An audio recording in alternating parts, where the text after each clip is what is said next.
Cody Collier, how are you, brother? Larry Doug, I'm great. How we doing? I'm doing great, man. Hey, we're gonna review John Penton, uh, round 7 of the GNCC. Man, I have so many questions for you. We just so everybody knows, we didn't do our pre-race because I was at a wedding and we couldn't get accurate service to do it. Service was terrible at the track. Yeah, Was on- that's not the only thing that was terrible. Fill me in a little bit on the monsoon that you guys had to live through. Yeah, no, so it was great. Friday walking the track, everything was great. 75 and sunny. Conditions were perfect. Then 11 p.m. to 11 a.m. Friday through Saturday, it just poured down the rain. Made for really tricky conditions. I think the micro race, their second lap was like 40 minutes. So Wow. Did I saw one picture where the youth bottleneck was 25 riders wide. yeah, I wish we could show that right now. There was like 40 quads in shot and then another 30 off to the left. It was like the entire youth race was just stuck in one section with nowhere to go. Yeah, that is incredible. So some riders found a way around it, but there's some protesting going on. So the youth results are pending. Well, yeah, I would just run it and let it be because of the mud. And what are you going to do, right? Yeah, I'm not my place, not my call. So we'll see what they say. I don't know all the details on it. So Did anybody see that bad weather coming? oh yeah, I knew it was coming. It showed it all week. That bad though? Yeah, it showed. It was over half an inch of rain in 12 hours.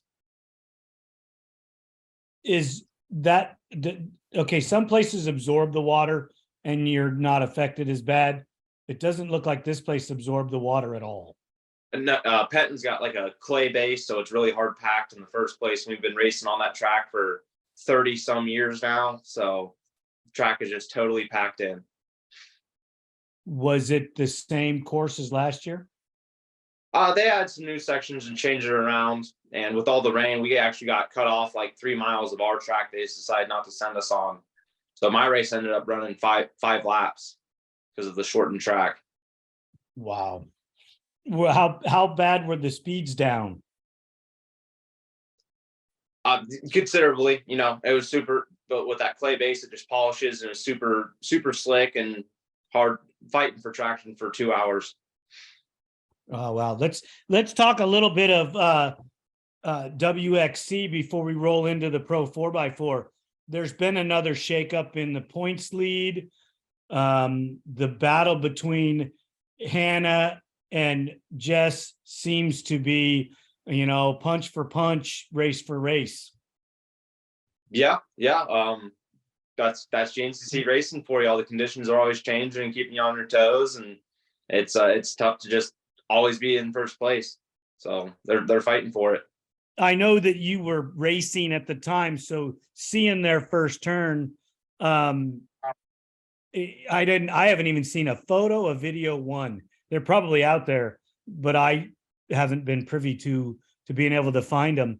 I don't even know who led, how they exchanged. You have a young lady that I hadn't heard of that came in, Chloe Harper. Yeah. I didn't realize that she was so close in points to Tracy, and she's actually taken over the 4th spot, which I didn't see that coming. And Caitlin Osborne, got 6th. Yeah. Caitlin must have ran into issues with all the mud and lappers. Tracy just having kind of an off season, just not her year. And Chloe's just a young up and comer, and she's just hitting her marks and getting some good rides. This is her second podium of the year, I believe. So she's doing very, very well, stepping up. It is the second podium of the year. She's got a third in round 5 and the second here in round 7. The conditions caused the massive swing in position, did you believe? I mean, it played a role, absolutely. It was a different style of racing than we've been used to all year. It was more of a survival and just keep swimming kind of day. Do you think Hannah got out front early and that's how she kept it that way? That's what I did. Well, I know that's what I was going to get to that. Yeah, I'm not sure. I didn't see whole shot results from them or who did what there. So yeah, I'd love to get a little bit more insight on them. I think Hannah was holding the whole shot award placard when I was riding away, but wasn't sure. Okay. That would explain, because Jess ended up fourth. So she may not have had a good enough start, or one mistake would drop you back in the field. Yeah, absolutely. I hit reverse like 4 times on the last lap. So there was bottlenecks everywhere, and it was an interesting day for sure. So let's talk about the Pro 4x4. Obviously, we know who got the whole shot. Robbie Pecorari. He got the really got me by a tire. Got you by a tire? What is it? He got you by a tire, you said? Tire tread. A tire tread. So that's even less. Oh yeah, he just barely got me. But I was able to hold the inside and lead out of corner 2 and into the woods. So do you think that that's what helped you come away with the victory, is getting that early lead? I mean, it helped a lot. I was able to save my goggles for 2 whole laps. Took pretty much no roost other than self roost and the trees. We ended up throwing so much mud up onto the trees that they started hanging down into the track with that thick Ohio clay. I don't know if you've seen pictures or anything of anyone's quads, but that mud is so thick. I can't believe that more machines didn't expire because of the extra weight and just the sheer amount of, I mean, I think it was like glue, stuck to everything. I think 6 XC1 Pros finished, 6 or 7. Wow. So like it was extreme conditions for sure. When they placed them, do you have to finish X number of laps to get a finish? Because they gave them all a result. You just finished 1 lap. That's like you checked, you got a score, right? You got a lap time. That's a score. Okay. So that count that. But I believe for the pros to count for points, you have to finish half of the laps of the leader.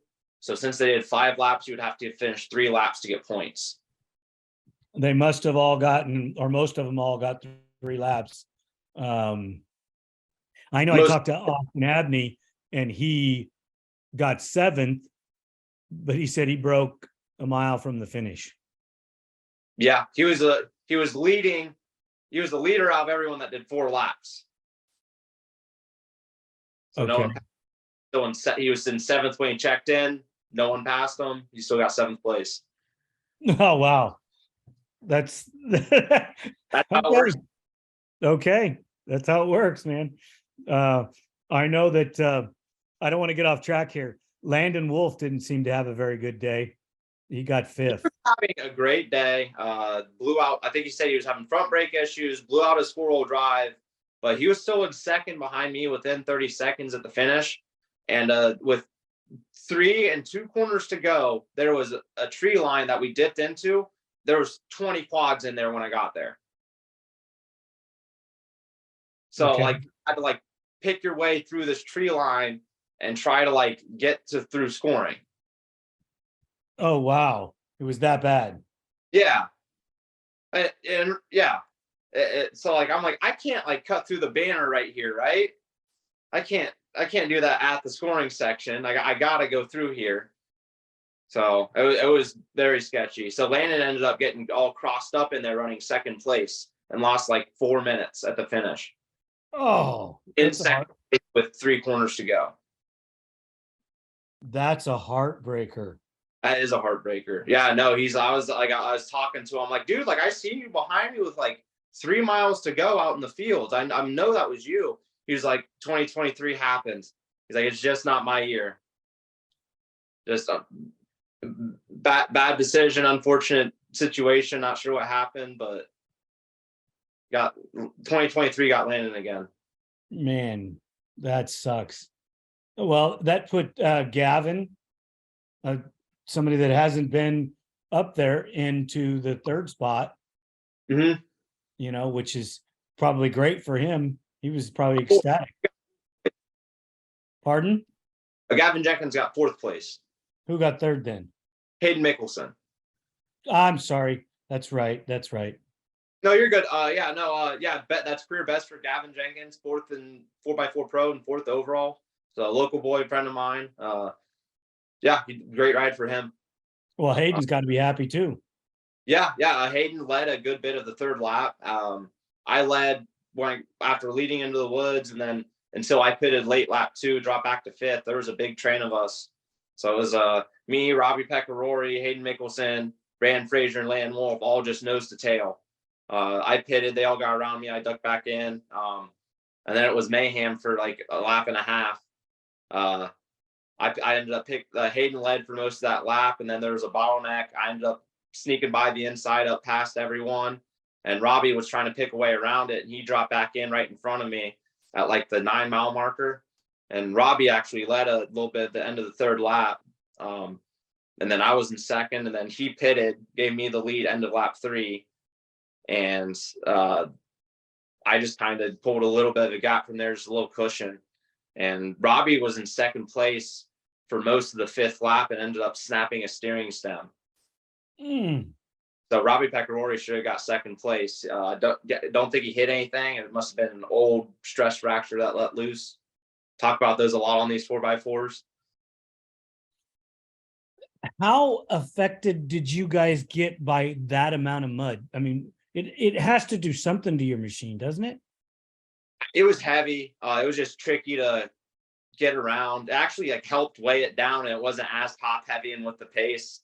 It was a little bit more of a balanced ride. Weren't fighting the machine so much. It was just mostly vision. Try not to get mud in your eyes. And like I said, the mud on the trees, they were like hitting you in the head, like with you ducking. And you couldn't, once you take your goggles off, you don't put new ones on? You can. It just depends on how you do it. So like if you get enough mud on your face and you just put on goggles, that mud's going to dry, bounce off into your goggles, and then get in your eyes. So I always take the 5-10 seconds to wipe off my face good before putting on a new set of goggles. But this race, go ahead. It ultimately gives you more time, doesn't it? Yeah. So yeah, you're not worried about, you're not worried about protecting your eyes. You're able to just ride. You're worried about, protecting the goggles a little bit, trying to make sure they last, but. Can we get into that just a little bit? You've been doing this for a number of years, and all of you guys have certain little tricks that you do. Is there something that you can do to prolong the life of your goggles, or something like an extension you can put on your visor that's going to allow you to protect them so that you can run goggles for a longer period of time?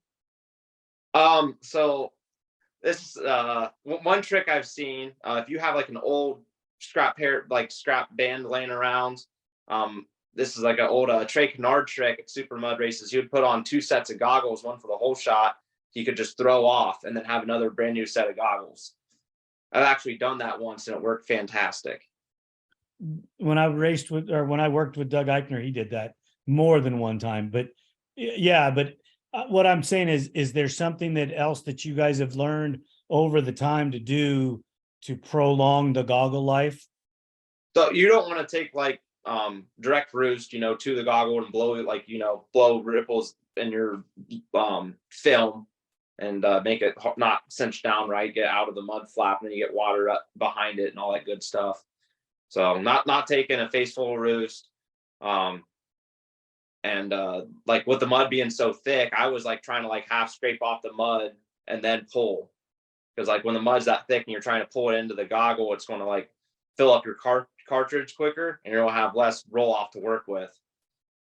So I was trying to like scrape it off a little bit and then pull it. Especially it was packing up on the edge like a third of the goggle and a couple pulls. Wow. Scrape that off. That's freaking crazy. It was just so thick, and I think they mixed the mud with glue this year. is it even fun to race in those conditions? I think so. I don't mind it. Cleanup sucks, but it makes it interesting. Okay, brother. I'm gonna give you that one. It's just not something that I have ever enjoyed. I've only rode a few really, really bad mud races, and it was never any fun for me. So I like the mud. Me and my cousin, when we were little, we would pretty much only ride when it was raining. For a couple years span, we would go out and ride when it rained. And there was like a tree stump out at the top of one of our hills, and we would just do laps around it, trying to like inside each other. That was our thing. Well, hey, it's paying off for you now. You know? Yeah, all that mud ride. No, it's part of what we do. Gotta be good at everything we do. Yeah, I agree. I totally agree. If we go to the afternoon setup, Steve did it again. Yes, sir. Yes, sir. Go ahead. Do it for a minute. He dropped back there, second, third lap. But he ended up picking back through the pack and held them guys off. Did he drop back due to pitting or just drop back because of a bad line choice? You're not sure? I think bad line. The time was line choice, or there was an issue he had because he was leading the overall for the first lap. He led the overall the first lap. Really? Yeah. With all the mud, and the pros just trying to pick out where they're going, and Steven just able to follow tire tracks and blitz. He ended up making up enough time that he led the overall on adjusted time. First lap. That's pretty good. Yeah, Lane McCormick was like 5th overall. James Glaude was like 8th, 10th overall for a long time. And then they ended up, XC2 class ended up finishing Steve Harrell, 7th overall at 1 XC2. James Glaude, 2nd XC2, 8th overall. And then Lane McCormick, 3rd XC2, 9th overall. So, and that's with, all the DNFs from the XC1 guys. Did the XC2 class have as many DNFs? They had a lot. I don't think they had as many. Like I think as a lot of them still finished, but yeah, they've given them most all of them positions, and they don't tell you what overall it is. But for McCormick, that was his second. That's his third of the year, and for Galata, that is his first podium of the year. Yeah, he's been close a couple of times. Just working on a few things, adjusting to that PM race, and he's getting used to it. He's getting better. Top 10 overall sure helps his confidence and put him where he needs to be. Brandon didn't fare so well, dropping that to the 8th position. Didn't lose his second spot in points, but sure did let Steve stretch it out again. Yeah. Not sure exactly what happened there, but Steven's just being super consistent, doing what he needs to do. Man, that's 6 out of 7. That's pretty good record so far, and his point lead is quite sizable. So it's 60 points. So he's doing. It's hard to beat 6 firsts in a second. Very, very hard. He could almost stop riding at this point for the rest of the year, almost. No, he'll probably. So what'd you say? 60 points. Yeah. So he'll probably wrap it up with a couple rounds to go. Maybe run the number 1 green plate for a race, and then run XC1 Ironman or something. If he's thinking about going up, yeah, that's a great way to do it. Yeah, I don't see a reason to stay back. He won XC2. There's no one. Other people, they have speed there, but I'd say move up, but his call. Exactly. If he's doing this well, I think he should move up. But there again, I'm not the guy in his pits. You see a mix up in the finishes there with some of the guys that are normally farther up in the results finishing way back. So the mud had a huge effect on a lot of these guys. It's unfortunate for them, but that's why we race the race, right? Absolutely. And that's why you did all 5 laps. Yeah, because if you don't, you're never going to know, right? Yeah. Go ahead. Some people were upset with the 5 laps, but that was race time. They checked in with the under 145, and had to go out for a fifth lap. Exactly. And you know, if you got to go out for a fifth lap, you got to go out for a fifth lap. Do they cut it off? So if you're far enough behind the time, you can't go out for your fifth lap? Nope. Leader checks in. That's checker. That's the time. Yep, that's it. And it's drop dead after he gets the checkered flag. Yeah, and then I think you have an hour to check into the finish after that. So if you don't make it within an hour, you're done. Wow. So when we get to the XC1 class, the pros, the premier class, I guess you want to call it, they had a huge shakeup, and not so much in the points, but in the finishes, you know, and they had a little bit of shakeup in the points. Bryson Neal was the one that he was the third spot on the box, and he's the only one I really know about his ride. From what I learned in reading, is he was farther back and worked his way to the third spot. He's early on in the race. He said he just kept going backwards. Yeah. So a lot of the guys, with the conditions being so bad, chose to use the monster truck tires, the 23 fronts, 22 rears instead of the 21 fronts, 20-inch rears like we normally run. So Bryson chose not to. He's like, it won't be that bad. And he said he really regretted it, and it was that bad. So, and he said he just fought it all day. So, well, he must be a one hell of a rider to bring it back to third in those conditions to fight through. I mean, like you told me, there were some riders that dropped out, but you know, he still had to go past those other guys. Yeah. To finish first, you must first finish. So he was able to bring it to the checkers and put himself in some good spots. He was a minute down from Wyatt Wilkin going into that last lap for the podium. Wyatt Wilkin was in the third spot taking the white flag, and don't know what happened there, but Wyatt was less than a second off of Bryson going into the finish. But Bryson made up a big gap on that last lap to make it happen, and Wilkin was inches away from his first podium. Oh, heartbreaker right there. But he still rode well. You know, I mean, he probably ran into a bottleneck or some portion of the course where he got out of position, and you know, to lose him. Yeah, absolutely. Yeah, he had to have something go on. We talked about Austin Abney, who was in seventh, who got seventh. He blew up a mile from the finish line. You know, McClure got sixth, and Jay Shadron. Yeah, Jay Shad. He got eighth. Yeah, he had motor issues too, from what I hear. A lot of people had motor issues. Borage, Hunter. Gallardo Jr. got fifth. Yeah, he was in some good spots early. So he just made some mistakes and just one step forward, two steps back all day. Big surprise out of freaking Hunter and Cole with those two dropping out. I mean, they're generally spot on guys that aren't going to have these issues. Yeah, I seen Hunter said it was his first mechanical failure in 5 years at Gncc, first DNF. So Cole's few and far between with them, but it happens to the best of us. So that's racing.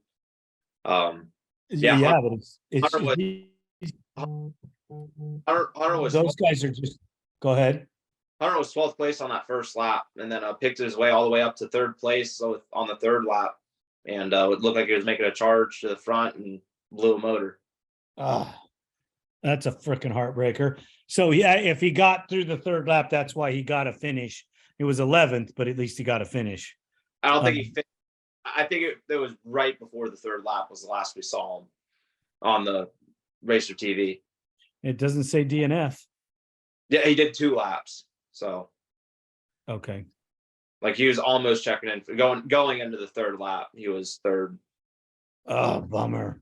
Might make it. Now I understand why he was so disgusted. Yeah, making moves through the pack and just overriding the thing with the heat or something, or with all that heat and mud, gotta take care of the machine a little bit. Gotta find that balance. Yeah, I mean, maybe they didn't run protection. Maybe who knows? Something was different for all of them to have issues like that. Second place for the race was Josh Merritt. I really like Josh. He came out and raced on the West Coast, and I enjoy his company and talking to him. So I'm glad that he got a second place in a rough race. I know that Mark preps his machine, so maybe Mark was in his ear, or maybe that Mark's guidance and prepping for the mud helped him, stay out of danger and not have any issues. I'm sure it helps having Mark not been working on your machine. But yeah, no, he just got a really good start, and he led a good portion of the beginning of that race, and just put together a really solid ride. He's been in the class for a long time, and finally put one together. Yeah, I mean, an ugly one, but he put it together. And you're Put in a great ride. Yeah, I mean, that's whatever it takes, whenever it happens, dude. I'm just happy that the kid freaking did it, and that he got on the box, and he needed that for confidence. This is the one that blows everybody's mind. Adam McGill with 2 back-to-back stellar rides, and he wins the race. Weaving his way, obviously, with the amount of dirt on him and the amount of mud on the front of him, he had to have ridden through multiple different machines to get there. Oh yeah, I don't think he got the greatest of starts. Picked through the pack, and all the lappers and everything else going on. You're going to take roost. Just got he's the one that passed Merritt for the lead, and them two kind of checked out from there. Had their own little battle. They pulled out like 30 seconds. The first lap that they got out front together, and then like a minute, and that was pretty much the end of the story. Josh just was like 15-20 seconds back off of Adam and just lost sight of him. Well, hey, that for Adam to get a good start, get his way through there, and being a seasoned veteran like that guy is, he probably just knew where he was, what he needed to do. And this was one for me. Put that Honda on top of the box and showed everybody else how to do it. That's what I'm happy about. Not that I don't like Yamahas, but to see a Honda win in a cross country race it doesn't happen very often. So congratulations, Adam McGill. That was a stellar ride, and I'm happy for him. Yeah, no, it's good to see the Gator back on top, and he said he doesn't even care about the next race. He's coming for that mountain, so he's excited for two. And it's just great to see Adam McGill back in full form, maybe better than ever. The way it looks, able to run with the way pace is now. This might be the best Adam McGill we've ever seen. You know what? From what I'm seeing, he is just on fire.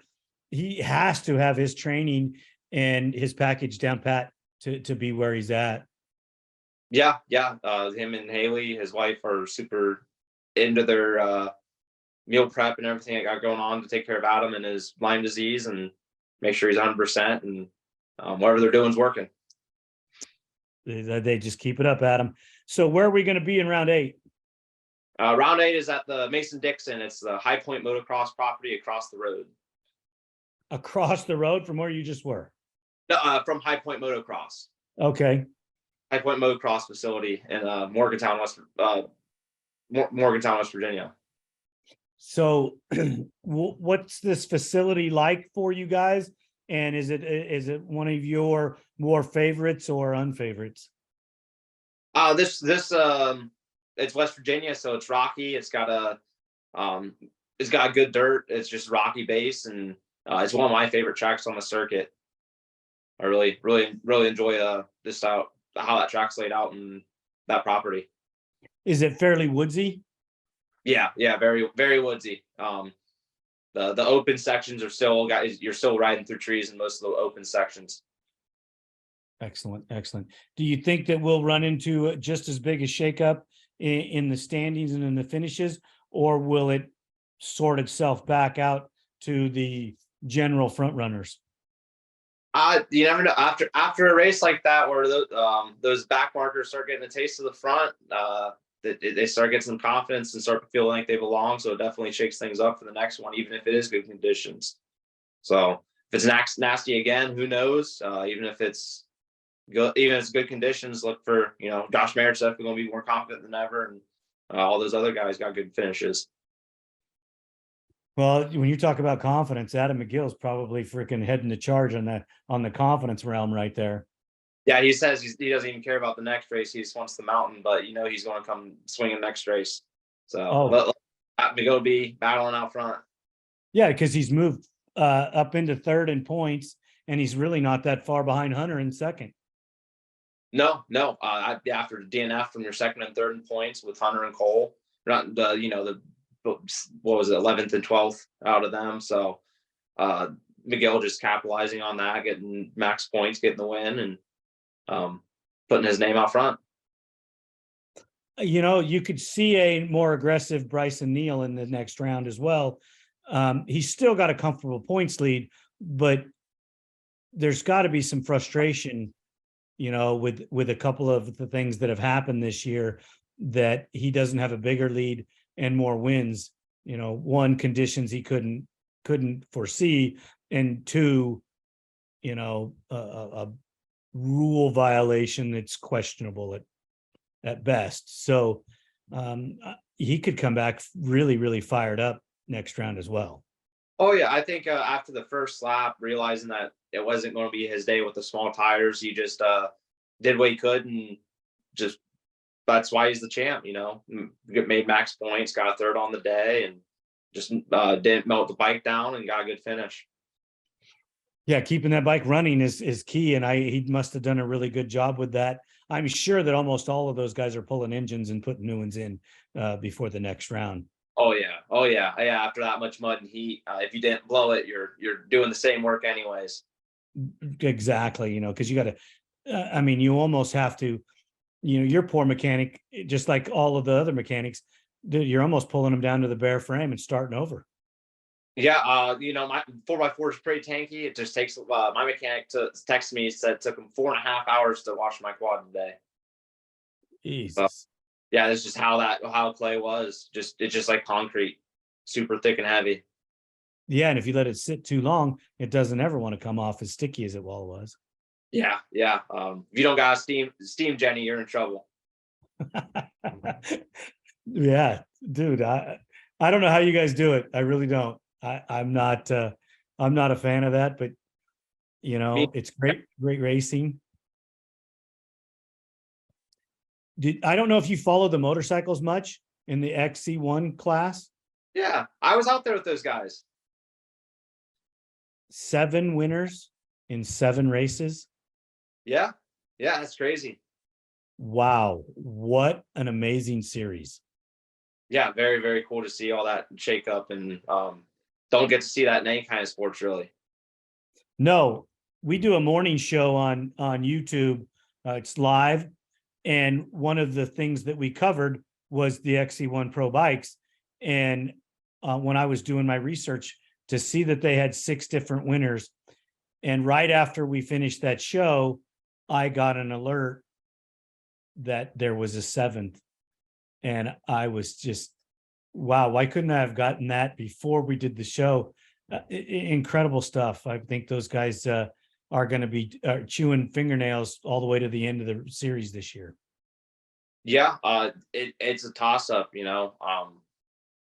it's just who can be more consistent. Everyone just seems to have days where they're on, and it's just who's going to be that consistent guy that just keeps getting seconds and thirds and fourths.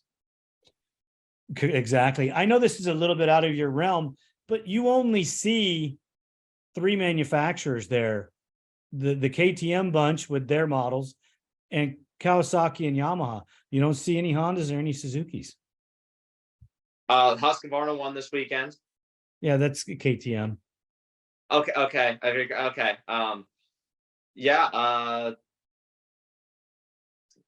There's no big Suzuki teams at all. What was the other one? Honda. Yeah. The Phoenix Racing Honda, they've got a really solid XC2 team with Witowski and Rui Barbosa. So okay. But not in the XC1 class. No. And then Tristan Landrum out of the 250A. Well, maybe those guys will graduate up and then the Honda guys will just bring them that way as well. You know, I mean, Yeah. it was just odd to see you only saw those specific machines. You know, I was just wondering your take on it. I mean, that's who's supporting. I just Suzuki was pretty much out of Supercross until Roxon said he wanted to ride one. So Right. Suzuki was about out of it altogether. I haven't made a bike change since 14. So It's still a kickstart. yeah, exactly. Like it's just, there's no real support for Suzuki, and then Honda. Yeah, I don't know on that one. They got the one privateer 250 team, that Phoenix Racing team, but that's about it. We'll have to look into it, find out what's going on there. Maybe their rider got hurt, or maybe they just didn't give bikes away. Yeah, they don't have one. They don't have a 450 rider. No Honda 450 Pro.